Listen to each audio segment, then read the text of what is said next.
the years, I've written historical novels filled with dark intrigue, science fiction stories that explore lost worlds, and even scholarly articles and tomes on significant issues. Yet a single character has shoved all of this work into obscurity. How Sherlock Holmes can wield such power is beyond me, and I am his creator. I'm beginning to feel a bit like Dr. Frankenstein. My monster has arisen to destroy my legacy. You think I'm exaggerating? Can you name any of my other literary or scholarly works? No, I didn't think so. Perhaps I should have stayed in medicine. Ironically, it was one of my professors in medical school that inspired the enigmatic Holmes.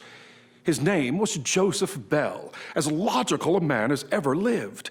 I used to marvel at his observations, his ability to ferret out the cause of pain or illness in a tortured body. And I began to wonder, what if there was a man as skilled in deducing the secrets of a criminal's mind? What kind of man would he be, and what kinds of crimes would intrigue him? I decided from the outset that such a man could not be a policeman, for men of this noble profession are always bound to operate within the letter of the law. In the kinds of cases Holmes would tackle, the spirit rather than the letter of the law would be needed. So he emerged as a detective, but one so astute that he would rise to worldwide fame. Anyway, with this concept in mind, other facets of his character began to form. For example, the only thing that could threaten to unhinge him would be boredom. Unlike his brother Mycroft, who withdraws into the haven of a gentleman's club, Sherlock would be driven to explore the world's darkest crevices. This contrast between the equally brilliant but utterly diverse Holmes brothers also got me thinking about what it means to be a Victorian gentleman. I found that the idea is becoming increasingly difficult to define. For example, those born into privilege are deemed gentlemen simply by virtue of their family's name. Others, like the clergy, army, officers, and members of parliament, are considered so because of worthy occupations. However, several from the middle class have recently begun to use the moniker, a fact that is creating quite a stir among many of my social class. As a matter of fact, there is right now a brouhaha afoot among members of the London's Athenaeum, the gentlemen's club to which I belong. Due to our increasing cost, some have suggested broadening our horizons by offering memberships to rising luminaries like Charles Dickens and Darwin. I can tell you now that the stolid Mycroft would vote nay. As for Sherlock, I've not yet decided. Perhaps I'll have him explore the issue and cast his vote in my next story.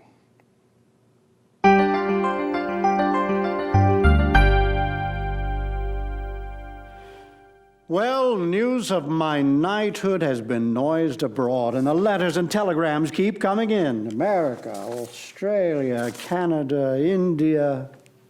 All I can say is, for an actor with so little natural charm to speak of, I've done pretty well. Yet, I must confess that all I've done is bring to life what others have created. It's the writers, like Sheridan, Shakespeare, Charles Dickens, my good friend Bram Stoker, who deserves such accolades. Bram Stoker. Now, here's a man who can create a truly terrifying villain. Still, though I've read his Dracula with some relish, I prefer Shakespeare when I take to the stage. No one is more adept at unmasking human nature. His villain's particularly fascinating to me as an actor. One of my favorite roles is Richard III. I've enjoyed playing the character so much. A few years ago, I commissioned Edwin Long to paint my portrait as the villainous Duke. Shakespeare portrays Richard as physically debilitated, but intellectually powerful. A master politician who's disarmingly suave when wooing his allies, yet a hair's breadth from madness when crushing his foes. The problem for the actor is making such an extreme character truly believable. Long and I both endeavored to use the tools of our trade to capture those subtle nuances in the portrait. For example, a cursory glance reveals an elegant figure, richly bejeweled and sumptuously costumed. But look a bit more closely, especially at the face and hands. Here are nuances of character that tend to unsettle that initial impression.